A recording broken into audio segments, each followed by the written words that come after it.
The legend whispered in the shadowed corners of police precincts, in hushed tones over lukewarm coffee, and in the clammy silence of forgotten case files. The Meridian Vault Heist. 1978. They called it the perfect crime. A phantom strike, leaving behind nothing but an echoing emptiness where millions in cash and priceless artifacts once resided. No witnesses, no forced entry, no lingering scent of gunpowder, just gone. The thieves, the loot, everything vanished into thin air. For decades, the Meridian Vault Heist remained a gaping, festering wound on the city's law enforcement record. Careers were built and broken on its cold, hard surface. Investigators chased shadows, theories bloomed and withered, and the city held its breath, waiting for a resolution that never arrived. The case went cold, then icy, finally freezing into an impenetrable block of urban myth. And then people started to forget. Or at least they tried to. But some stories refused to stay buried. Some echoes linger, resonating long after the original sound has faded. And for Sarah Walker, a freelance journalist with a nose for the forgotten and a heart that pulsed for the untold, the Meridian Vault Heist wasn't just a cold case. It was a haunting melody, scratching at the edges of her consciousness, demanding to be heard. Sarah wasn't your typical journalist. She didn't chase front-page headlines or political scandals. She was drawn to the whispers, the footnotes, the stories that history tried to erase. She'd made a name for herself with her podcast, Unearthing the Past, a deep dive into forgotten mysteries, true crime obscurities and urban legends teetering on the edge of reality. And lately her listeners, a growing collective of internet sleuths and armchair detectives, had been clamoring for something bigger, something truly unsolved. The Meridian Vault Heist kept surfacing in her research. Tantalizingly incomplete articles, grainy black and white photos of bewildered officers, and snippets of radio broadcasts filled with static and panicked voices. The more she delved, the more a disquieting feeling settled in her stomach, a cold knot that tightened with every new detail she unearthed. It started innocently enough. She accessed archived newspaper articles, spending hours in the dusty bowels of the city library, the scent of aged paper and forgotten ink filling her lungs. The initial reports were straightforward. A daring robbery, a sophisticated crew, an unprecedented level of planning and execution. Millions gone. Valuables vanished. The police were stumped. Then came the whispers, the anomalies that the official reports glossed over. Sarah found an interview with a junior officer, Daniel Hayes, given weeks after the heist, published in a local college newspaper. He spoke of a strange atmosphere in the vault after the robbery. A chilling coldness that seeped into your bones, a silence that felt wrong. He mentioned other officers feeling unwell, experiencing nightmares, a growing unease that pervaded the precinct tasked with the investigation. Dismissing it as post-traumatic stress at first, Sarah dug deeper. She tracked down old police reports, digitized and buried deep within city archives. And there it was, a pattern emerging like a spectral fingerprint. Within months of the heist, several officers involved in the initial investigation started experiencing severe psychological breakdowns. Officer Hayes himself was admitted to a psychiatric facility within a year, his file marked acute psychosis, and sealed. Others followed. Some simply resigned, their careers abruptly ending. Others disappeared. Vanished as cleanly as the thieves themselves. This wasn't just a cold case. It was a contagion. And Sarah, drawn by the siren call of the unsolved, was walking right into the heart of it. Sarah knew she needed to speak to someone who had been there, someone who had felt the chilling breath of the Meridian Vault Heist up close. Detective Thomas Mallory was the name that kept surfacing. He'd been a young, ambitious detective in '78, part of the initial investigative team. He'd even been considered a rising star before whatever happened. Finding him was like chasing smoke. His police file was sparse after the heist, marked inactive with no further details. No public record of his current address. It took weeks of painstaking digital digging, cross-referencing old city directories and obscure online forums, before she finally found a lead, a fleeting mention of a Thomas Mallory residing at a state-run assisted living facility in the outskirts of the city. Oak Haven. The name sounded deceptively peaceful. The reality was anything but. The air hung heavy with the antiseptic scent of disinfectant and the unspoken weight of broken lives. The corridors echoed with the muffled shuffle of feet and the occasional jarring outburst of confused rage or despair. Sarah found Mallory in the sunroom, slumped in a wheelchair, staring blankly out at the manicured garden, his eyes unfocused, lost somewhere far away. He was frail, aged far beyond his years, his once sharp features softened into a mask of vacant indifference. She introduced herself, explaining her podcast, her interest in the Meridian Vault heist. At first he didn't react. She repeated herself, raising her voice slightly. A flicker of something stirred in his eyes, a momentary spark of recognition before being extinguished again. Meridian? He rasped, his voice thin and reedy, like dry leaves rustling in the wind. Vault? Sarah leaned closer, her heart pounding against her ribs. Detective Mallory, do you remember the heist? 1978? You were on the case. His breathing hitched, his body tensed almost imperceptibly. Then his eyes widened, not with recognition but with sheer, unadulterated terror. He gripped the arms of his wheelchair so tightly his knuckles turned white. No, he whispered, his voice trembling, barely audible. Don't say that name. Not again. Sarah paused, sensing she was treading on dangerously thin ice.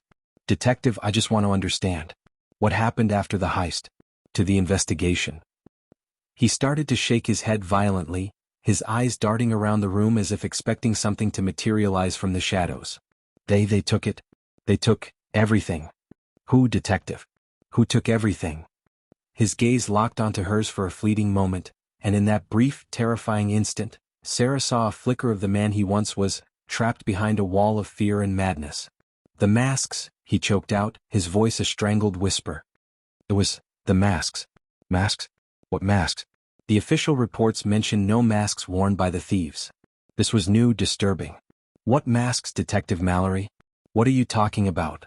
Sarah pressed gently, trying not to trigger another wave of panic. His breathing became ragged, his chest heaving. He started muttering incoherently, phrases tumbling out like broken glass. Cold, so cold, eyes, burning eyes, ancient, hungry.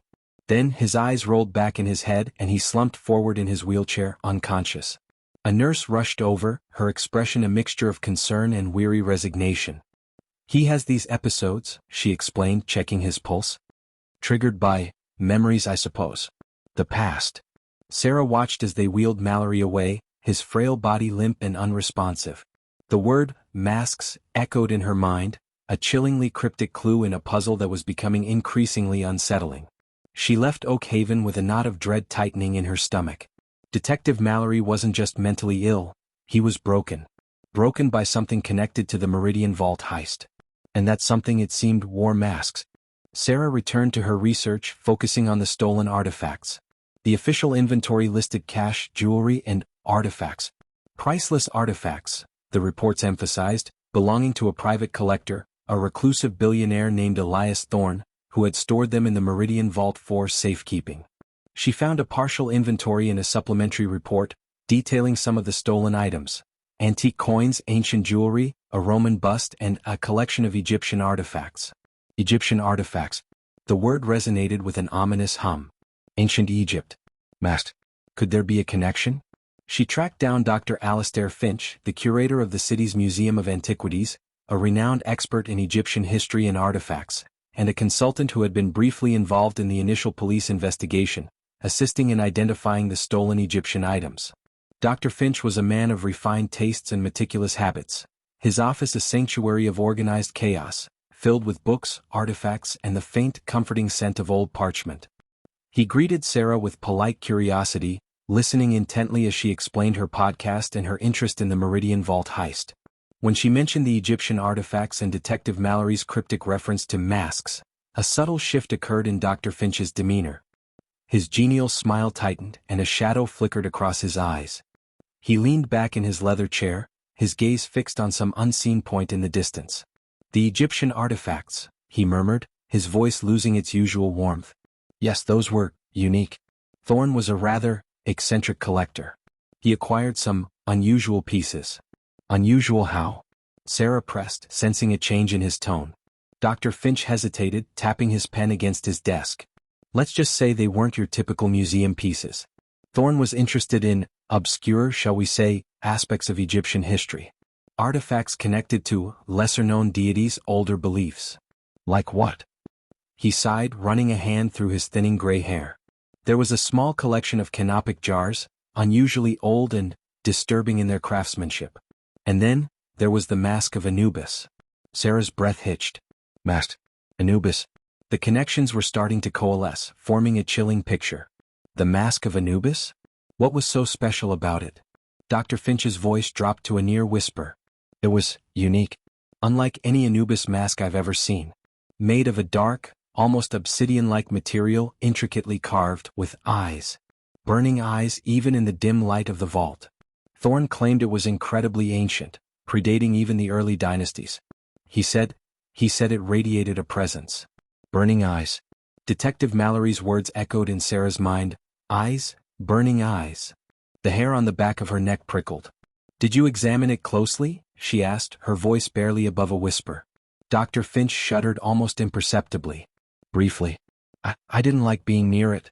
There was something unsettling about it. An aura of wrongness. Even Thorne, with all his bravado, seemed nervous around it. He kept it locked away, hidden. And it was stolen along with everything else?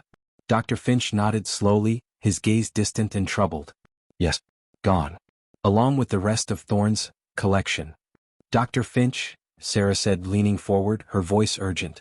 Do you think these artifacts, particularly the Mask of Anubis, could be connected to what happened to Detective Mallory, to the other officers? He looked at her, his eyes filled with a mixture of skepticism and a dawning unease that mirrored her own. Connected? In what way? A curse, Sarah whispered, the word hanging heavy in the air. Could these artifacts be cursed? Could they have affected the people involved in the heist, in the investigation? Dr. Finch scoffed, a nervous, dismissive sound. Curses? Superstition, Ms. Walker. We're talking about a criminal act, a robbery. Not ancient Egyptian magic. But his eyes betrayed him. They held a flicker of doubt, a hint of something deeper, something that even a man of science couldn't fully dismiss. He was afraid. Just like Detective Mallory. Just like maybe everyone who had come too close to the Meridian Vault heist. Leaving Dr. Finch's office, Sarah felt a profound shift in the nature of her investigation. It had started as a journalistic curiosity, a desire to unravel a historical mystery. But now it felt different. Colder. More ominous. The whispers of a curse, the shattered mind of Detective Mallory, the unsettling unease of Dr. Finch, they were all pointing towards something beyond the realm of ordinary crime. Something supernatural. Dismissing the supernatural was easy in the bright light of day, in the logical world of facts and figures. But as the city descended into twilight, and the shadows lengthened, a disquieting feeling began to creep into Sarah's mind. A sense of being watched. A whisper of unease that tickled the edges of her senses. She returned to her apartment, a small, cluttered space in an older building, filled with stacks of research papers and the comforting aroma of brewing coffee. But tonight the familiar comfort felt thin. The silence of her apartment seemed amplified, oppressive. Every creak of the floorboards, every rustle of the wind outside her window, sounded like a footstep, a hushed breath. She tried to work, reviewing her notes, organizing her research. But her focus kept drifting. She found herself staring into the darkness beyond her window, her ears straining for sounds she couldn't quite identify. It was like being surrounded by whispers, too faint to understand, but insistent, persistent, like unseen voices calling her name from the shadows. Suddenly, a gust of wind rattled her window pane, and a shadow flickered in her peripheral vision. She whipped her head around, her heart leaping into her throat. Nothing. Just the empty corner of her living room, shrouded in darkness. She told herself it was her imagination, exhaustion playing tricks on her mind. But the feeling persisted. The sense of being watched, of something lurking just beyond the edge of her perception. She decided to listen to her recordings of her interviews with Detective Mallory and Dr. Finch, hoping to find something she might have missed. She put on her headphones, closed her eyes, and let their voices fill the silence. Mallory's broken whispers, Finch's carefully measured words. Masks, burning eyes, ancient, hungry. Anubis, obsidian, presence, wrongness. As she listened, a low hum started to emanate from her headphones, a subtle vibration that resonated deep within her bones. She frowned, pausing the recording, checking the volume. It wasn't the volume, it was something else. A low, almost infrasonic frequency, emanating from the recording itself. She rewound, playing the same section again. The hum returned, stronger now, more insistent. She felt a prickling sensation on her skin, a strange pressure building behind her eyes. The whispers seemed to amplify, morphing into something clearer, more distinct, though still unintelligible. Fear, cold and sharp, pierced through her rational defenses. This wasn't just a recording glitch. This was intentional. Something was communicating through the recordings, using a frequency beyond human hearing, speaking in a language she couldn't understand but felt deep within her soul. She ripped off her headphones, throwing them onto the table as if they were burning her hands. The humming stopped. The whispers faded, replaced by the oppressive silence of her apartment. But the feeling of being watched remained, intensified now, almost palpable. She glanced towards the darkened corner again, and this time she saw it. A flicker of movement, a shifting shadow, too fleeting to be real, yet undeniably there. And then a faint, chilling whisper, barely audible, seemed to snake its way into her mind, not through her ears, but directly into her thoughts. Curiosity is a dangerous thing. The voice was cold, ancient, and utterly inhuman. It resonated with a power that sent shivers down her spine. Sarah froze, paralyzed by terror, staring into the darkness, knowing with a chilling certainty that she was no longer alone. Something was watching her. Something connected to the Meridian Vault heist. And it didn't want her to dig any deeper. The next day, despite the terror that still clung to her like a shroud, Sarah knew she couldn't stop. The whisper in the dark, the chilling presence, it hadn't deterred her, it had galvanized her. The mystery wasn't just compelling, it was becoming personal. Whatever was connected to the heist, it was now aware of her, watching her, perhaps even threatening her. She decided to delve deeper into the Egyptian artifacts, specifically the Mask of Anubis. She needed to know more about its history, its origins, its supposed powers. She knew where to go: the city's main library, home to an extensive collection of rare books and historical texts.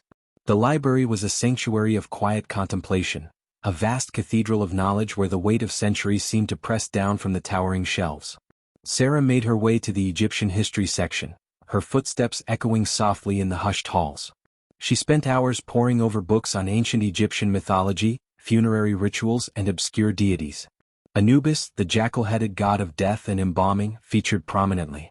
But there was nothing specific about a mask of Anubis, of unique or dangerous power. The masks typically associated with Anubis were funerary masks, meant to guide the deceased into the afterlife. Frustrated, she sought out Mrs. Evelyn Reed, the library's head archivist and a woman whose encyclopedic knowledge of the library's vast collection was legendary. Mrs. Reed was an elderly woman, with eyes as sharp and discerning as a hawk's, and a quiet, almost ethereal presence that made her seem as much a part of the library as the books themselves. Sarah explained her research: the Meridian Vault heist, the stolen Egyptian artifacts, and the cryptic whispers of Detective Mallory and Dr. Finch about the Mask of Anubis. Mrs. Reed listened intently, her expression unreadable, her gaze fixed on Sarah with an unnerving intensity.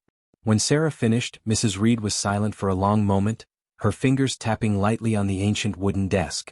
Then she spoke, her voice low and resonant, barely above a whisper, yet carrying a weight that silenced the hushed murmur of the library around them. "The Mask of Anubis," she repeated slowly, her eyes narrowing. "That name, it stirs a memory. A very old memory." She rose from her desk, her movements surprisingly graceful for her age, and gestured for Sarah to follow her. They walked through the labyrinthine stacks, deeper into the library's heart, until they reached a secluded section filled with ancient, leather-bound tomes, their spines cracked and faded with age. Mrs. Reed stopped before a towering bookshelf, reaching up to a high shelf and carefully retrieving a small, unassuming volume, its cover blank, its pages yellowed and brittle. She blew dust off it gently, then handed it to Sarah. "This," she said, her voice hushed, "is a collection of fragments. Translations of ancient texts, compiled by a scholar named Alistair Grimshaw in the late 19th century. He was obsessed with the occult, with forgotten lore." Sarah carefully opened the book, the pages rustling like dry leaves. The script was archaic, the language dense and archaic English, interspersed with untranslated symbols and glyphs. She flipped through the pages, her eyes scanning for anything relevant to Anubis, to masks. And then she found it. A passage highlighted with a faint pencil mark, almost invisible against the yellowed paper. It was a translation of a fragment of text, attributed to an unknown Egyptian scribe from a period predating the pharaohs. The heading read, "On the Fetters of the Jackal God." Sarah read the passage, her heart pounding in her chest. The text spoke of Anubis not just as a guide to the afterlife, but as something far older, far more primal. It described him as a guardian of thresholds, a keeper of secrets, but also a force of hunger, a devourer of souls. And it mentioned masks. Not just funerary masks but something else entirely.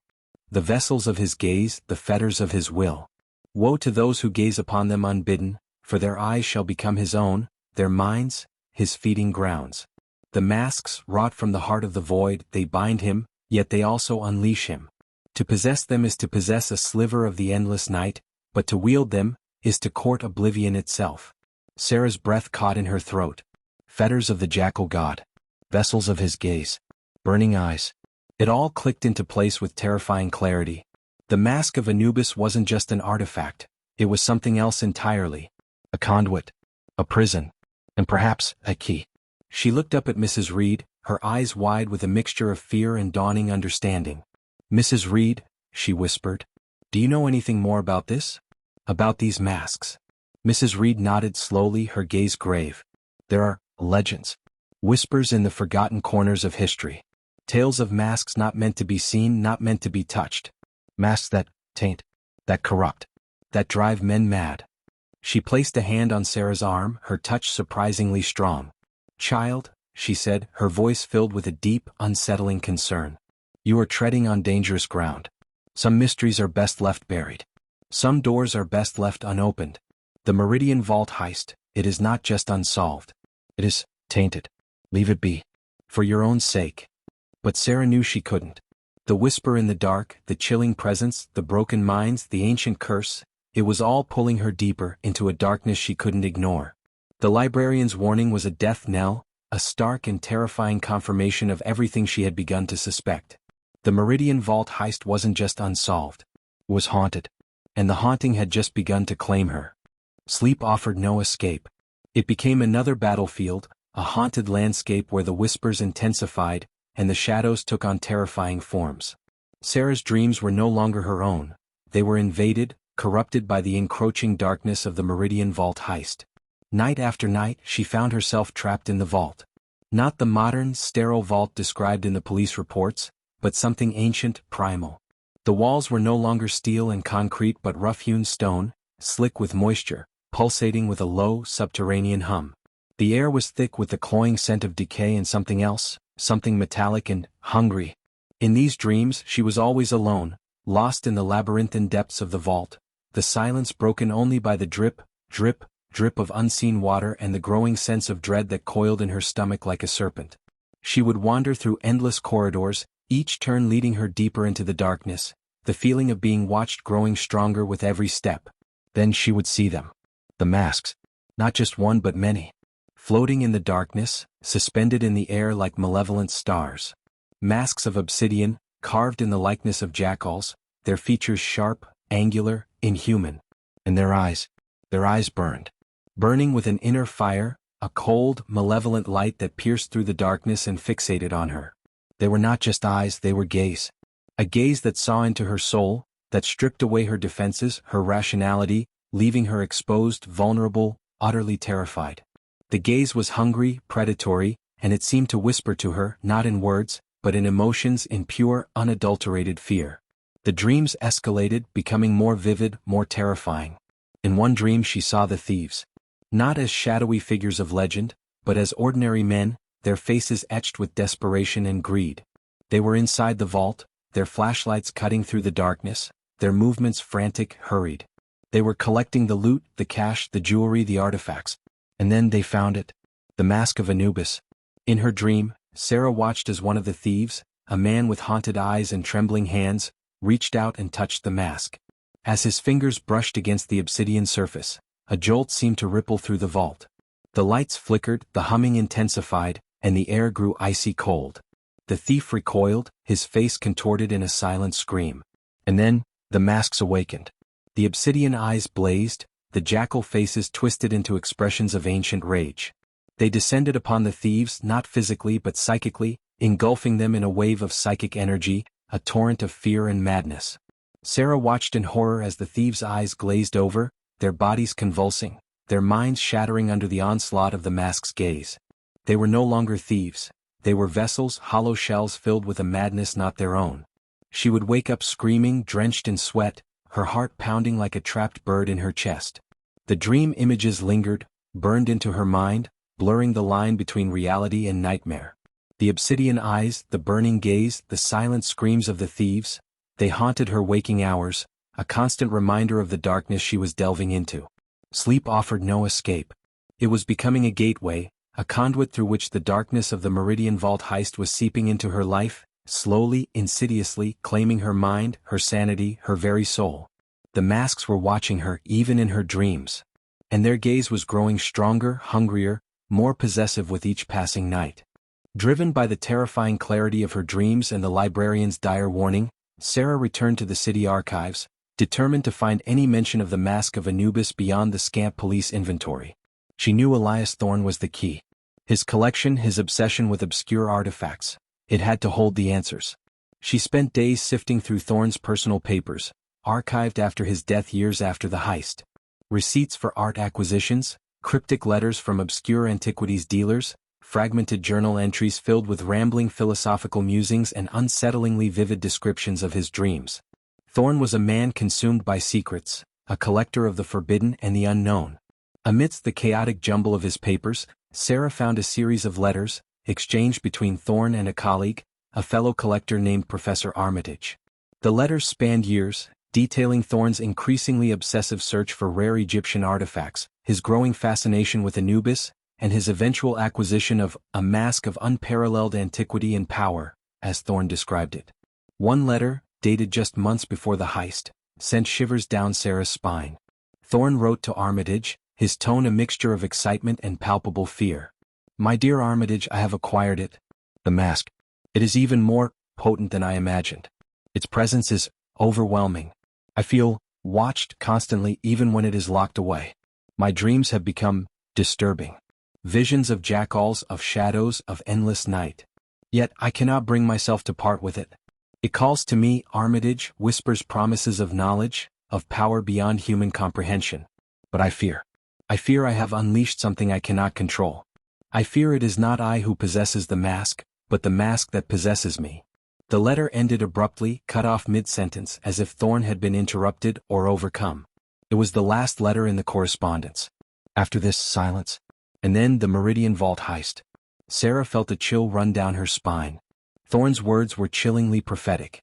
He had sensed the danger, the corrupting influence of the mask, but he had been too enthralled, too obsessed to let it go. And his obsession, it seemed, had led to the heist, to the madness, to the haunting. She continued digging through Thorne's papers, driven by a desperate need to understand. And then she found it. A hidden compartment in Thorne's desk, containing a small leather-bound journal. His private diary. The journal entries were erratic, fragmented, becoming increasingly disturbing in the weeks leading up to the heist. Thorne described his dreams in agonizing detail, dreams mirroring Sarah's own. The vault, the obsidian masks, the burning eyes, the whispers in the dark. He wrote of feeling constantly watched, of hearing voices that weren't there, of a growing paranoia that consumed him. And then, a few days before the heist, a chilling entry. "They are here. They have come for it. They feel its power. They want it. They whispered to me in my dreams. They promised me escape. Escape from the gaze. Escape from the hunger. They said they would take it, keep it safe, return it to where it belongs. I believe them. I must believe them. Or I will be consumed." They. Who were they? The thieves? Or something else entirely? Something that whispered in dreams? Something that promised escape from the gaze of the masks? The journal ended abruptly, just like the letter to Armitage. The next entry was blank, the following pages torn out. And then, silence. The silence of the vault. The silence of the unsolved heist. The silence of madness and death. Sarah closed the journal, her hands trembling. The truth was unfolding, layer by terrifying layer, revealing a picture far more disturbing than she could have ever imagined. The thieves weren't just thieves. They were instruments. Pawns in a game far older, far more sinister than mere robbery. They had been drawn to the mask, manipulated by something unseen, something that whispered in dreams, something that promised escape from the gaze. And in taking the mask, they had unleashed something truly terrifying. Driven by the terrifying clarity of her dreams and the librarian's dire warning, Sarah returned to the city archives, determined to find any mention of the Mask of Anubis beyond the scant police inventory. She knew Elias Thorne was the key. His collection, his obsession with obscure artifacts. It had to hold the answers. She spent days sifting through Thorne's personal papers, archived after his death years after the heist. Receipts for art acquisitions, cryptic letters from obscure antiquities dealers, fragmented journal entries filled with rambling philosophical musings and unsettlingly vivid descriptions of his dreams. Thorne was a man consumed by secrets, a collector of the forbidden and the unknown.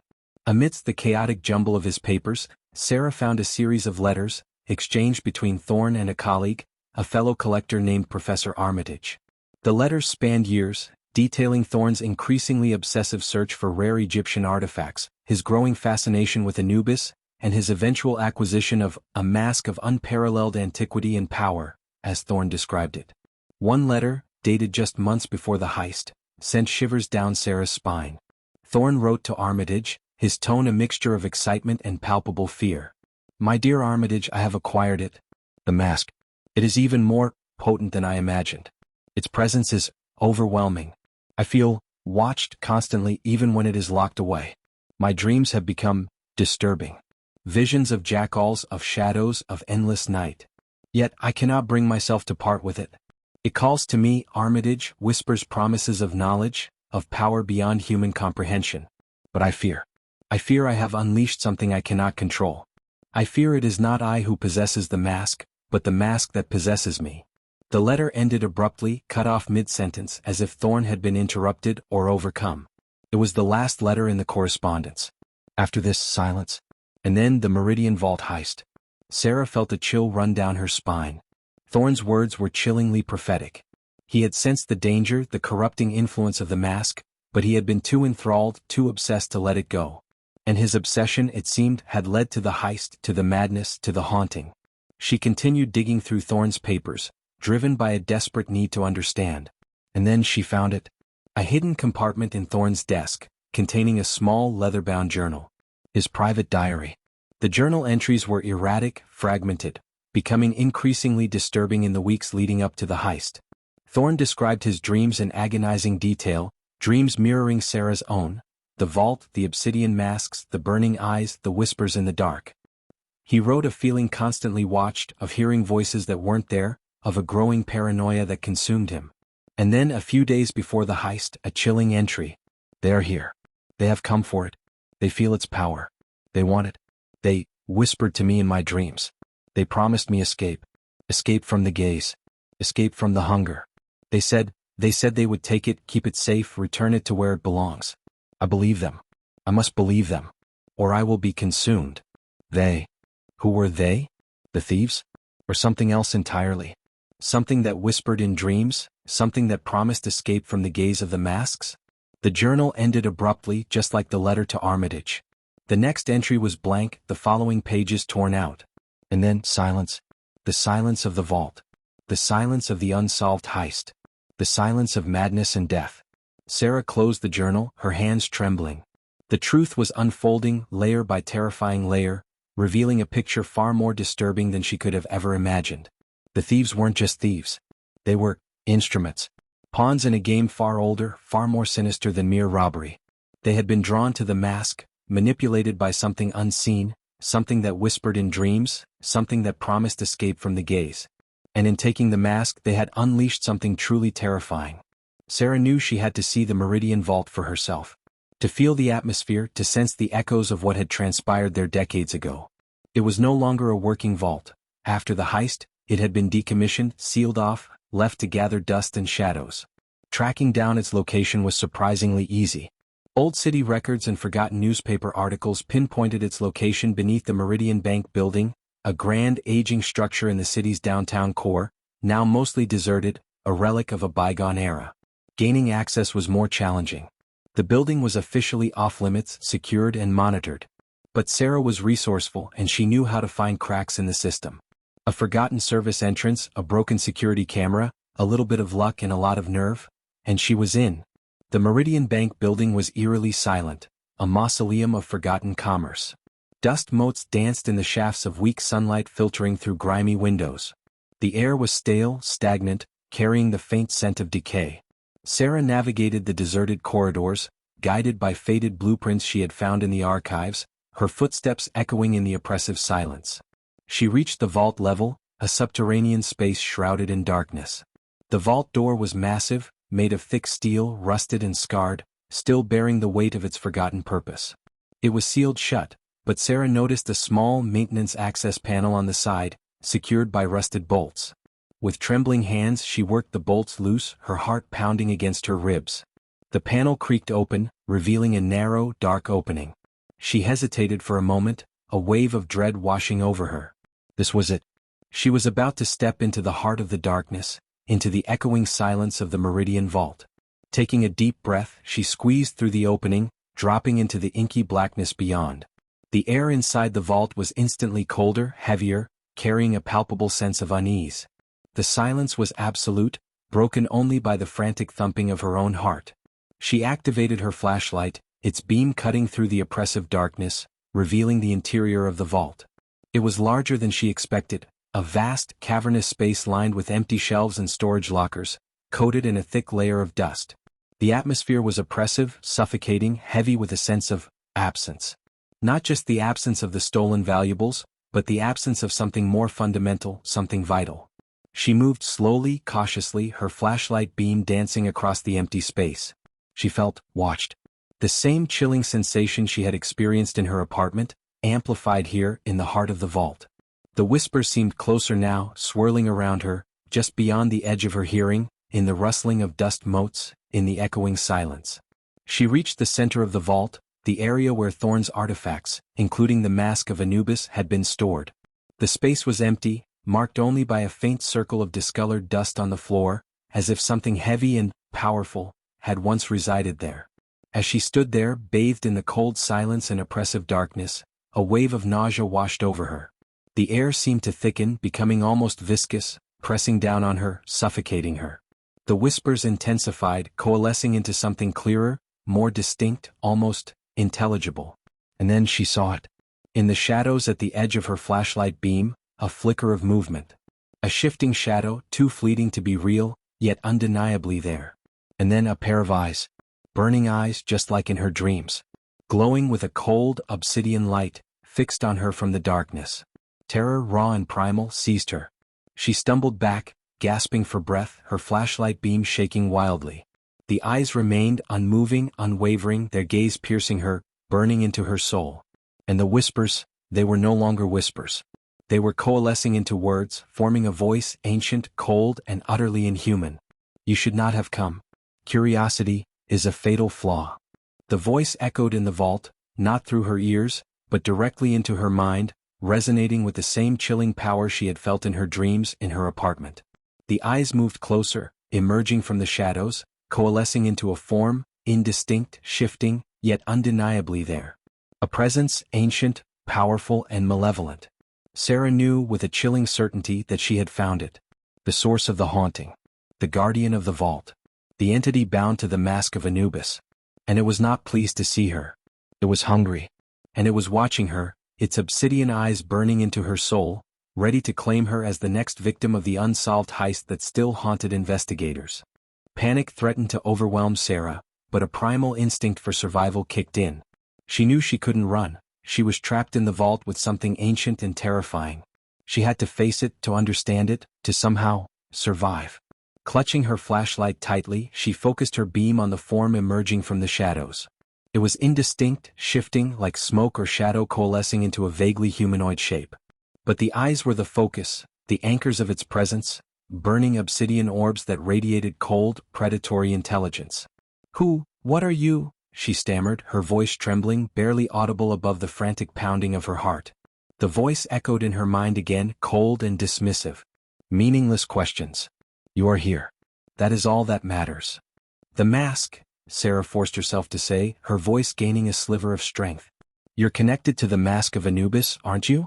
You were bound to it. A flicker of something, amusement, seemed to ripple through the shadowy form. Bound? A simplistic term. I am of it. The mask is a vessel, a conduit. A sliver of my gaze made manifest. Thorne, Sarah continued, her mind racing, trying to piece together the fragments of information she had gathered. He sensed you. He felt your presence. That's why he kept the mask locked away. He was a fool. He sought power he could not comprehend. He played with fire and was burned. And the thieves? Sarah pressed. Did you manipulate them? Did you whisper to them in their dreams like Thorne wrote in his journal? The shadow form shifted, seeming to grow larger, more imposing. They were drawn by the mask's call, by greed. They sought to steal. They became vessels, unwilling vessels. They gazed upon the unbound gaze, and they shattered. A chilling realization dawned on Sarah. The thieves weren't masterminds orchestrating a perfect crime. They were victims, lured into the vault by the mask's irresistible call, manipulated by the entity bound to it. They had become the first casualties of the unbound gaze. You drove them mad, Sarah whispered, horror and understanding warring within her. You broke their minds. And then, you haunted the investigation. You drove the officers mad too. Detective Mallory, Officer Hayes, all of them. Curiosity is a contagion. It draws those who are weak, those who seek to know what is forbidden. They gaze upon the darkness and the darkness gazes back. The shadowy form moved closer, the obsidian eyes burning brighter, their gaze intensifying, pressing down on Sarah's mind, threatening to overwhelm her. She felt a terrifying pressure building in her skull, a sense of her thoughts becoming hazy, indistinct, as if her very sanity was starting to fray. She knew she was running out of time. She had to break the cycle, to somehow sever the connection between the entity and the mask, to silence the whispers and extinguish the burning gaze. But how? What could she possibly do against something ancient, powerful, and seemingly incorporeal? Then she remembered Mrs. Reed's words, the fragmented text from Grimshaw's journal. The masks wrought from the heart of the void, they bind him, yet they also unleash him. The masks, Sarah repeated, her voice stronger now, a spark of defiance igniting within her fear. They bind you, don't they? They are not just vessels. They are fetters. You are trapped here in this vault because of the mask. The shadow form paused, its obsidian gaze flickering, a hint of surprise, perhaps even fear? Flickering within its depths. Lies. The masks are my power. My eyes made manifest. No, Sarah insisted, her voice resonating with newfound conviction. They are your prison. They are what keeps you bound. And if I destroy them... The shadowy form roared, a sound that wasn't audible but felt directly in her bones, in her very soul, a psychic scream of rage and terror. No, you cannot. They are mine. They are me. Sarah knew she was right. The masks weren't just vessels of the entity's gaze. They were the key to its prison, the source of its limited power in this world. And if she destroyed them... But how? They were ancient artifacts, made of obsidian. She had no weapons, no means to destroy them. And even if she did, could she even reach them? She couldn't see them in the darkness of the vault, only the burning eyes, the shadowy form. Then she remembered something else from Grimshaw's journal, a cryptic phrase in the fragment she had read, wrought from the heart of the void. Void, darkness, shadows. What if the masks weren't physical objects at all? What if they were psychic constructs, manifestations of the entity's power, existing within the psychic space of the vault, within the darkness it inhabited? If that was true, then perhaps she could fight it on its own terms. Psychically, mentally. By confronting the masks, by unmasking the entity, by facing its gaze and refusing to succumb to its terror. It was a desperate gamble, a terrifyingly risky strategy. But she had no other choice. She was trapped in the vault with a primordial entity, facing a darkness that threatened to consume her. She had to fight back. She had to unmask the horror that lurked in the Meridian Vault. And she had to do it now, before the obsidian eyes claimed her soul. Taking a deep breath, Sarah closed her eyes, focusing her mind, pushing back against the wave of terror that threatened to engulf her. She had to find strength within herself, to access a part of her mind that was stronger than fear, more resilient than madness. She pictured the masks in her mind, not as physical objects, but as psychic constructs, projections of the entity's will. Obsidian jackal faces, burning eyes, radiating cold, predatory power. She imagined them floating in the darkness of the vault, surrounding her, their gaze pressing down on her, trying to break her, to shatter her sanity. But she refused to break. She focused on her breath, grounding herself in the present moment, in the cold, dust-laden air of the vault. She remembered Mrs. Reed's warning, Mallory's broken whispers, Finch's unease, Thorne's terror. They were all victims of the masks, of the unbound gaze. But she wouldn't be. She opened her eyes, her flashlight beam steady now, directed not at the shadowy form, but into the darkness beyond, into the psychic space where she sensed the masks were lurking. And she spoke, her voice clear and strong, resonating with a newfound determination. I see you, she said, her voice echoing in the vault. I see the masks. I see your gaze. And I am not afraid. The shadowy form recoiled, surprised, its obsidian eyes flickering again. Lies. Fear is your nature. Fear is your essence. Fear is human, Sarah retorted, her voice unwavering. But it doesn't control me. I'm not your vessel. I'm not your victim. I am here to unmask you, to break your hold on this place, to end the haunting. Astros. She closed her eyes again, delving deeper into her mind, reaching for a source of strength she didn't know she possessed. She pictured herself confronting the masks, not with fear but with defiance.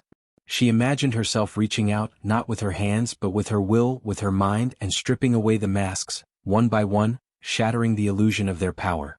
And then she saw it, not with her eyes but with her mind's eye. The masks were there, in the darkness, floating, burning, radiating cold dread. But they were not as solid as they seemed. They were constructs of shadow and psychic energy, sustained by fear, fueled by belief. She focused her will, her defiance, her unwavering determination, and she directed it at the masks. She imagined her mind as a beacon of light, burning away the shadows, piercing through the darkness, challenging the gaze of the masks. And it worked. She felt a subtle shift in the atmosphere of the vault. The oppressive weight seemed to lighten, the whispers faded slightly, the burning gaze seemed to waver, just for a moment. Encouraged, she intensified her mental focus, pushing harder, willing herself to break through the psychic defenses of the masks. She imagined her mind as a hammer, striking against the obsidian surfaces, shattering them piece by piece. The shadowy form roared again, a sound of pain and rage, amplified by the psychic space of the vault. Stop. You cannot. You will be consumed. But Sarah didn't stop. She pressed on, her will unwavering, her focus absolute. She imagined the masks cracking, splintering, their obsidian surfaces shattering, their burning eyes dimming, fading, extinguishing. And then it happened. She felt a psychic backlash, a wave of cold, raw energy slamming into her mind, threatening to overwhelm her, to drown her in darkness.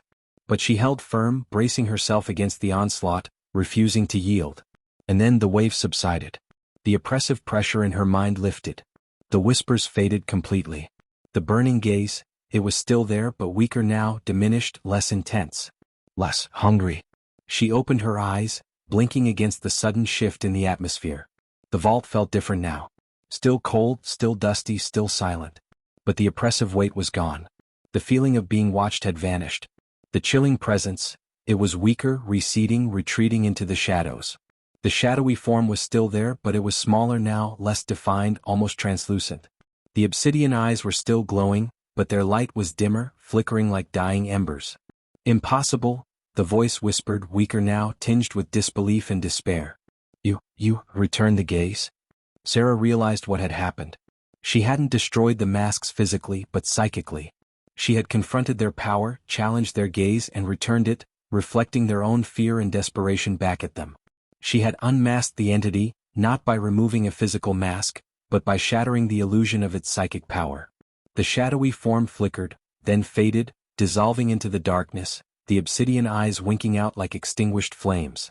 Silence descended upon the vault, a silence that was no longer oppressive but peaceful.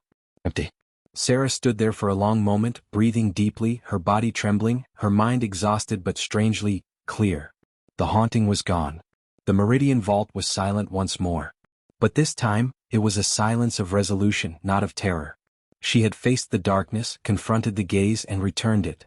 She hadn't solved the heist in the traditional sense. She hadn't found the thieves or the stolen loot.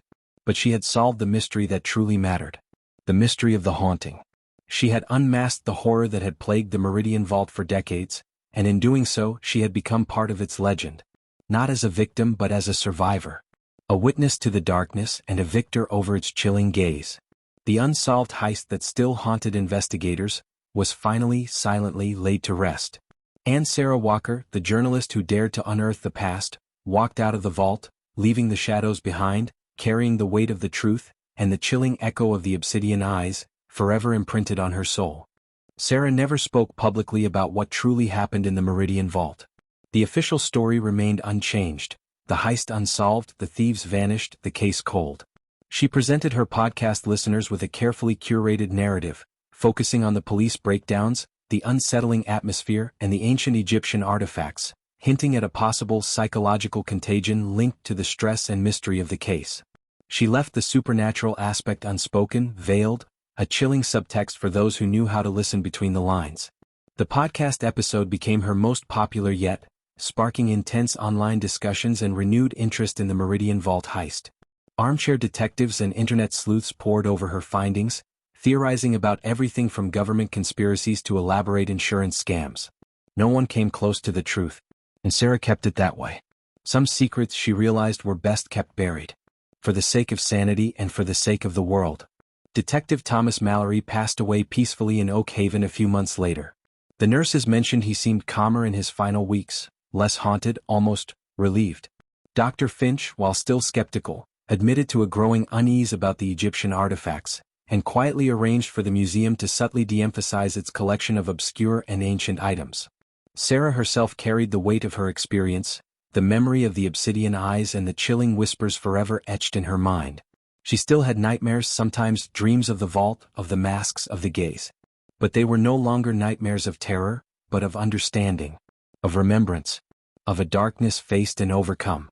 She continued her podcast, delving into other forgotten mysteries, but the Meridian Vault heist remained her defining story, the case that had tested her sanity, her courage, and her very understanding of reality. She had walked into the heart of darkness and emerged, changed. Haunted, perhaps, but also enlightened. She had seen behind the veil, glimpsed something ancient and terrifying, and lived to tell the tale, albeit in whispers and veiled hints. And sometimes, late at night, when the city was silent and the shadows deepened, she would close her eyes and listen for the echoes of the vault, for the faint whisper of the unbound gaze. And she would remember. And she would know. The unsolved heist that still haunted investigators was no longer unsolved. It was simply understood. And that understanding, chilling and profound, was a burden and a truth she would carry with her into the long shadows of her own life.